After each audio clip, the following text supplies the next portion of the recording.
Hey everyone, welcome to the Healthcare Intelligence Podcast. Today we have Stephen Mitchley. He's a seasoned operator in the healthcare automation space. Over 2 decades, almost 3 decades of experiences from the early automation of double capture to now AI and machine learning. So very excited to have him join us, and we'll have him tell us a little bit about what he has seen from the payer operation and RCM side.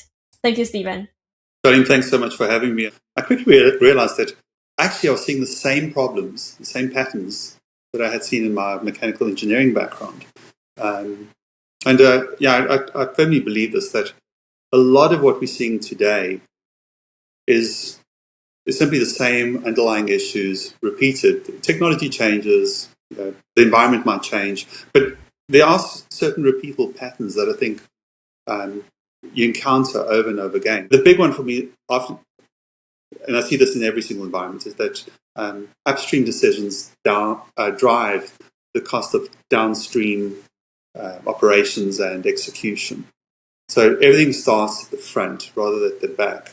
Too often as you enter a department or a division or an area, you'll see that there are this heroic activity by a few individuals. The people that really know, and they're running around. Well, that's not scalable. It's great that they're doing that work and they find value, but it's not scalable.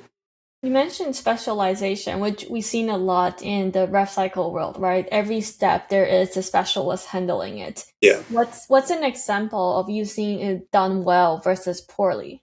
In a call center, it really breaks the member experience if I take a call and then I'm not empowered and I have to hold it on to somebody else or hand it over to somebody else. And how you do that is critical to the member experience. But it's bad for two reasons. One, I feel disempowered. As a call center agent, I want to own that experience. I feel disempowered because I can't. Then I hand it on to somebody in the know.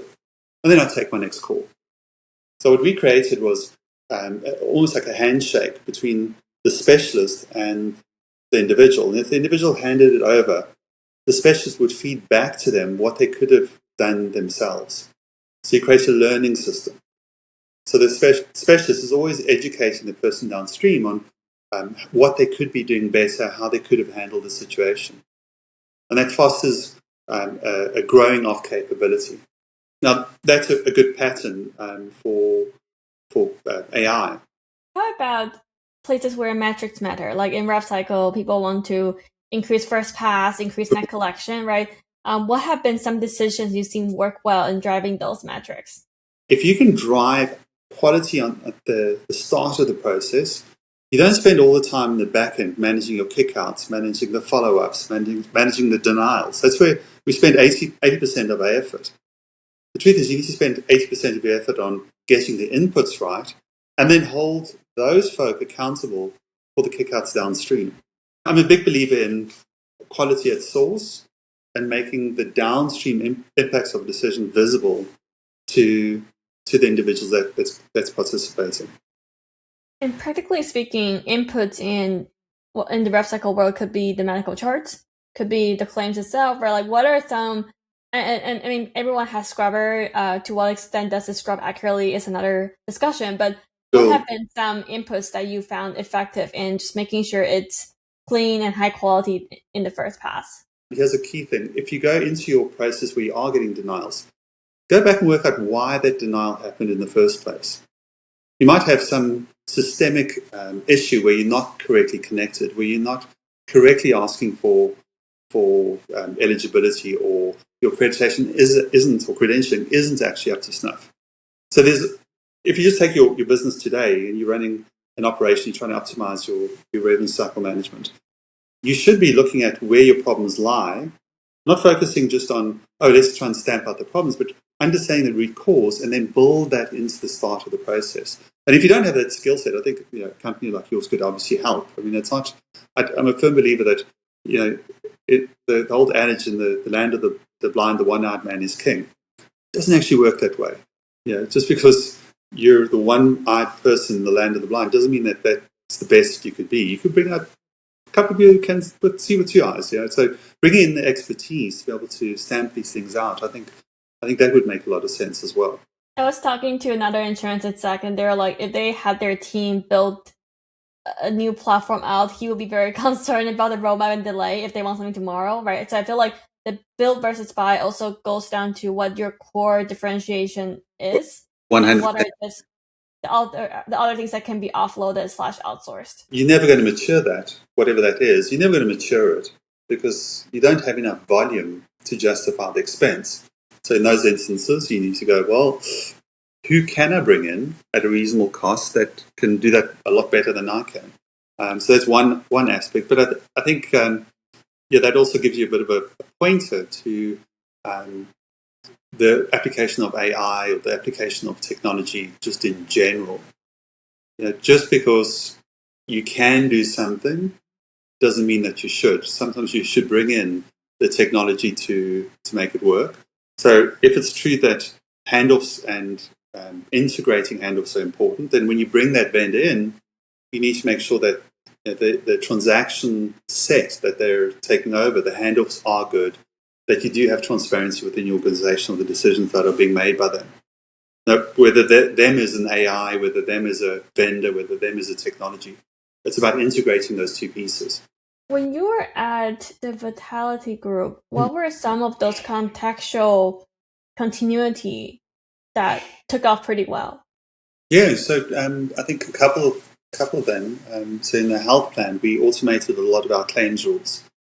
So you can imagine back in the day, you train claims assessors to, on the rule set, reclaims, it comes a claim as CPT code, ICD code, ICD-10 code or 9 code at the time.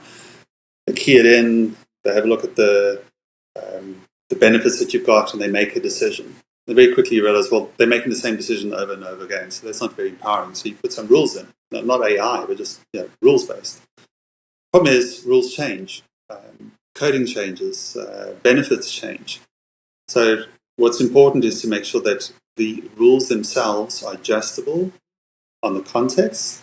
And if you can get that right, then you can take the rote stuff, the stuff that is stable, that lacks volatility, and you can have that automated. And then the specialist assessing is where you're really paying for the use of the knowledge and the experience, etc. And when you implement that process, I'm assuming change management wasn't easy. How did you approach that? Yeah, I mean, this is very similar to BPO. For that in particular, a lot of people were very concerned that they'd be losing their jobs. Very concerned, and it makes sense. I mean, whenever you talk about automation or whenever you talk about reducing workload, there's always a skepticism. Well, this is just a trick to get rid of me. Yeah. But I think if the thesis is, look, for us to succeed and to get you over here, we need to do this well, and you're occupying most of your time doing this piece, there's more value to you as an individual if you do that piece. And you're genuine about that, I think you can overcome it. I think if I look back at claims automation, whenever you're taking away the decision-making from someone, I think it's important for them to feel that what you're taking away actually is the lack of decision-making. So if I'm just executing rules that are well understood, that's not very rewarding. So by taking that away and I replace it with I'm now applying myself and I'm applying my skill set and I'm getting uplifted as a result, you get a better outcome. That's part of the change management. And I think with AI, that's probably equally important. Yeah, when you say that we're going to move this away from you and give it to an AI, as long as I understand what my role, what value am I adding to this process, my job is actually to train that over time, I'm a valuable person. So I think the change management is absolutely critical. So it's almost like the original job they were doing has shifted, but they took on a new role, right? They were observing an agent, they're overseeing the AI doing the work for them, and having that audit trail so they can make sure quality assurance and the scalability works out well. Yes, exactly. And in that case, it was the rule set. It wasn't really AI. But I'd also argue that these days that AI is important, but you can obviously have a blended approach. I mean, the best practice is to see AI as a lower level agent, and then you take your skilled workers and you put it on top of the AI. And that makes sense. But I would say that you probably want to put rules-based decision-making below that, because AI is by nature resource hungry. So you then say, well, actually lower than AI is an even more simplistic agent that they can call on because they don't need to make that decision themselves. So I think we'll quickly get to a stage where you almost have to do change management of the AI itself. So you protect it from by it doing its specialist work, the complex work that you need in a stable environment, supported by a higher level of decision making that feeds into it and educates it. But to your question, does the person's role change? I think absolutely. I mean, it's far more rewarding to do things that stretch you and provide value, demonstrate the value that you provide, rather than doing something that is routine and monotonous and doing over and over again. So whenever you talk about application of AI or application of a third party, I mean, I think you'd face this as well. If you offer your service to an organization, of course people are going to worry about, well, what happens to my job? But in truth, you're an enabler, so you've got capability. It doesn't matter what the secret source is beneath it, obviously using AI, using robust workflows. You're an enabler, and you're enabling a better process. And the skill set, the contextual skill set, is still preserved within the organization. Yeah, we were actually just having this conversation this morning with a huge organization that is going through change management. Yeah. I will say half their team is scared, the other one are excited. Usually there are two things, two sides of the same coin, but what it really comes down to is the people, the human has the contextual awareness. They know the human fabric. They have the trust in place. Technology enables them to do what they were doing like 10x more in just the same amount of time. But how does that technology gets adopted really comes down to the human process, right? And that's why we see consultants all of them flying all over the place doing training. I think the organization today had an opportunity to use their current workforce and transform that, because they already have the people that knows everyone. And now technology is there just assisting them to do what they wanted to do in the first place. I think you're 100% right. I think it reminds me a lot, the industry is going through, it reminds me a lot of the early BPO days. The promise of BPO is you could offload a whole lot of work to a foreign country where people could be trained to do the work at a lower cost basis. And a lot of people try to adopt that. Now, two things typically went wrong if it was done poorly. One, the contextual awareness wasn't there in the BPO. The contextual awareness that wasn't necessarily there in the host company in terms of understanding that your role is changing, that you're not being diminished. And then the continuity of service wasn't preserved. So what would often happen is you send something over to here, it needs to be escalated. Certain things need to be escalated, and the people that were escalating didn't really know why. They never got feedback on what the outcome was, so they felt disempowered. The people over here never necessarily got all the information, so they were starting from scratch, and they felt disempowered. I think there's a much better approach where if you have powerful feedback loops, you have learning both ways, it is actually quite a rewarding approach, because what I'm doing is I'm applying my skill set to the best of my ability for the benefit of the client, and I'm using these enablers to make sure that that's what I'm focused on. And then what I'm also doing is constantly making sure that the enabler is improving itself so that I can do more valuable work. If that's the paradigm that's sold, I think you get a profoundly different outcome to we're going to offload this, we can save some cost. When you see automation roll out, were there any parts you decide not to automate? Yeah, absolutely. I think a lot of people throw tech and policy into complexity, and that's a terrible idea. The Six Sigma, I've led Lean Six Sigma deployment and health plan, and one of the principles is don't try and change something that's not stable. So I don't necessarily agree with that, by the way. I think sometimes there are exceptions to that rule, but that's one of the principles in Lean Six Sigma. You first stabilize the process, you measure it, you make a change, you measure the change. Now, the wisdom in that is if something is very volatile and out of control, to throw technology and resources is very, very dangerous. It's going to cost you a lot of money, one. Typically, these things are low volume. So you could be taking out the noise. You could be taking out a lot more of the less complex, less volatile, boring stuff, and then applying people to making this complexity simpler. That's what you should be doing. So there's something about putting automation in too quickly that I think is a bit of a minefield. I do think, however, that in some cases, if things are very complex and there is a lot of you can actually have a gear shift where you say, look, I'm not going to look at all that stuff. What I'm rather going to do is say, what are the endpoints? So what are the inputs? What are the endpoints that are desired? And then you go through a fundamental business change. So you don't dabble in the incrementalism. You just change the way you do things. If you take something like we talk about revenue cycle management, if you see that you've got lots of work around this and it's very complex, what you could do is say, well, let's incrementally iron out everything that's easy, automate that, pull out the specialists, work out what the real causes are that are causing this upstream. You can go through that process, or you can partner with someone who's done it before and can short circuit that learning process. At the end of the day, though, what you are still doing is you're seeking to put stability in first and automation second, not the other way around. Right. And that's why infrastructure needs to be designed, laid out in order to build castle on top of it. Yes, exactly. I always see this as you put the foundation in and you have people above that, and with time they can train below, and that grows, and all boats rise. If you follow that approach, it's safe.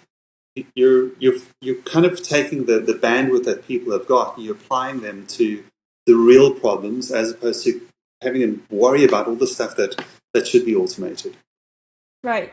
And if you were to advise RCM leader today, in the world of more claims, more things to be adjudicated, more automation or humans to be considered, what are the top 3 principles you would recommend them to consider? I think the first would be identify what your bottlenecks are. It's less about the technology, to my mind. It's more around getting clarity on the process and creating flow. Because then you're in a lot better space to be able to say, I want to automate more here. I want to automate more there. I want to apply my resources to those bottlenecks. So that's the first one. I'd say the one advantage of automation is if you can apply automation to the things that are noisy. That I don't mean noisy as in the things that are breaking. I mean the things that are just creating the load. So apply automation to that which is stable. It creates the bandwidth for knowledgeable, seasoned users or participants to help unpack the complexity, to create this stability. So use automation to get rid of the stuff that is route, that is well understood. Last is I think it's important to design for learning. So if you deploy, don't assume that there's permeance. Don't assume that things are going to be the same. Put infrastructure in that can learn, that can change. I think when we designed our claims automation, the rules weren't just applied. We didn't just deploy a whole bunch of rules. What you did is you deployed a rules architecture where there was flexibility to make changes based on what that architecture was. When we automated our employer configuration, we didn't say, well, what we're going to do is have 4 products. Instead, what we did is we made a product that had dimensions to it, so you can switch on all the different things that a particular employer wanted. My point here is that it's important to build and to deploy an infrastructure that learns and is adjustable. Mm-hmm. What you're really doing is you're not taking out and removing that which is easy, and the assumption there is that it never changes. Even if you're removing the lack of complexity, realize health plan rules change every year. I don't think coding outside of the 9 to 10 shift, coding doesn't change that much, but there's always some variance, some nuance in benefits as people tweaking their plans. So you need flexibility, you need that learning mechanism. I think that's really, really critical. And I think what that is reassuring to most people is they don't have to get everything right in the first place. Yeah. Because they can experiment and try something, integrate and see how that works in the workflow, and then add on another one. Yeah, I mean, if you start with a process first approach, so understand your workflow, understand the roles, the handoffs, then you can replace one part at a lower level, get it stable, move to the next, and over time consume more. But what you're really doing is you're skating ahead of complexity, and you're building a back end that can adjust and learn from itself. I think those feedback loops are very important as well. Right, and I think it's like that. The goal, the theory of constraint thing, right? Like identify the bottleneck. Once you identify one, it will shift. So that process also allow you to keep identifying the bottleneck at that right point of time. Yeah, that's a great book, by the way. Eli Goldberg. Yeah, love it. Great business novel. Yeah, and I think is there any final thoughts you want to leave for the audience outside of rev cycle? Anyone in healthcare? Yeah, I think be very clear and intentional around what activity is, and what progress is. They're not necessarily the same thing. So it sounds a little bit cut and dry, but let me just unpack that a bit. I think a lot of people are busy a lot of the time, and that's activity. Progress is when you can take a look at a process, your objectives, break it down into its parts, and communicate that with transparency to everyone so they understand the value that they're contributing to that process. So now what you can do is say, let's align our efforts on the things that really matter. If you get that right, you get progress. I think it's the heart of change management for me. If I come to work and I show up and I know what I'm doing relates and how that relates to how the business succeeds, I'm going to feel valuable and I'm going to feel that I've got a future and I'm going to put all in. If I come to work and what I'm doing is I'm doing a whole bunch of effort and I can't see how that's linked to what we're trying to achieve, change management is going to be really, really difficult. Because when you say I'm going to take something away from you, because I know this should be taken away, I feel that I'm losing something. I feel that my worth is being diminished. But if you take this process approach where you really understand with clarity why are we doing these things, then everyone is going to self-choose not to do all the busy stuff, all the heroic actions, because they're going to say that's really just a waste of time. If that's what we're chasing, the automation looks a lot less scary because that automation is part of the goal. And my role is not the thing that's being automated. My role, my value is aligned with what we're trying to achieve. Right. Kind of wordy answer, I know, but I think it's so important. I think a lot of people are busy and they've got great intent, and that's why they're busy. And our responsibility as leaders is to harness that energy and channel it into progress. And if you can do that, I think the change management around automation becomes a lot easier. And hopefully the team can do more with less. Yes, exactly. Awesome. Well, Stephen, thank you for joining us today. It's an honor to have you, and I would love to keep trading notes on how automation is shaping post this current era, but I think this will keep us busy for a very long time. Absolutely. Awesome.